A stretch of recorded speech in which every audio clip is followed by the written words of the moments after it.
నీ పేరు చెప్పు. పొరపాటు వచ్చమ్మ. ఎన్ని సంవత్సరాల నుంచి ఉంటున్నారు ఇక్కడ? వినపడదు నాకు. ఎన్ని సంవత్సరాల నుంచి ఉంటున్నారు ఇక్కడ? ఎన్ని సంవత్సరాల నుంచి ఉంటున్నారు ఇక్కడ? ఇంట్లో ఎన్ని సంవత్సరాల నుంచి ఉంటున్నారు ఇక్కడ? నీరేసి చాలా బట్టి ఇలాంటి సారు ఇలాంటి బొమ్మకాల పన్నీరు కలిపి చెప్పండి, మీరు ఏం చెప్తారో చెప్పండి. చెప్పు. ఏమీ లేదు. పిల్లకాయలు కుమారులు 3 కుమారులు అయ్యారు. ఆ కుమారులు ఎవరు దారిని అయ్యారు. నన్ను చూసేవాళ్ళు ఎవరు దిక్కులేరు. ఎండలో అవసరం ప్రశాలంగా ఉన్నట్టున్న ఎండలో ఏమీ లేదు. ఇల్లు లేదు, వాకిలు లేదు, ఏమీ లేదు. కాబట్టి ఆ నేర్పడుతుండేటప్పటికి ఆ నీళ్ళు ఆడ పోయిక్కుంటున్నాం ఎందావున. ఇప్పుడు బియ్యం కనిపెట్టినా ఇంకే సార్ నా బతుకు ఏంటైంది అర్థం చెప్పండి నా సార్. పుస్తకాల కుడి కావాలి కదా నాకు. నన్ను ఎవరు సార్ పోషిస్తారు? నన్ను పోషించేది ఎవరు చూడగలుగున్నారు నన్ను?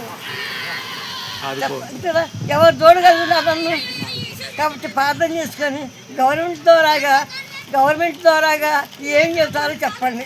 ఇది చేసేందుకు ఏదో కష్టం చేసుకొని బతికేదాన్ని ఈ బతులు తెచ్చారు నాకు ఈ బతులు తెచ్చారు. ఇప్పుడు నేను పని చేయలేను. కన్ను పోయింది, కాళ్ళు పోయింది, కర్ర మీద బిడుతుందా. ఏం చేసేది? పొద్దున ఎక్కడికి పోలేక ఆ మిల్లర్ మిట్టుకుపోయి వచ్చా పోలేక కళ్ళు కాదు. ఏం చేసేది? నన్ను ఈ నీటిలో ఇచ్చారు. కష్టం చేసుకొని మా నీటి తెచ్చుకోబట్టేదాన్ని నీ పని చేశాను. నేను ఎన్నాళ్ళు తెచ్చుకోగలను? నా బస్సు జరిగి ఎవరు చూడగలను? గుడ్డ పిండుకోవాలా, నీరు పోసుకోవాలా, ముద్దది రావాలా కడుపులోకి. ఎవరు నన్ను సాకారు చేసేది?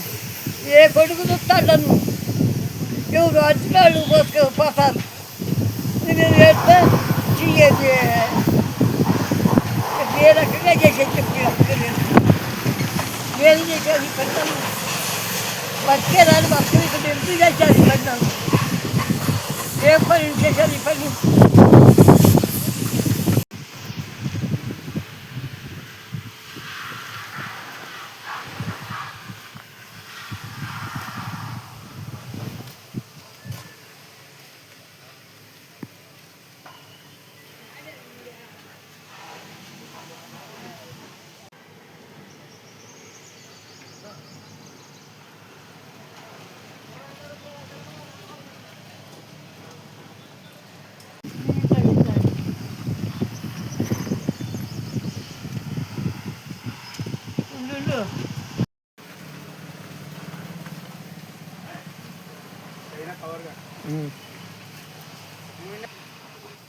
చూపించి ఏమన్నా నాకు నా బతుకు జరిగి ఎట్టా ఇప్పుడు అనుకోవచ్చు. కళ్ళు అందాక అప్పుడు బాగా ఒళ్ళు పెట్టా.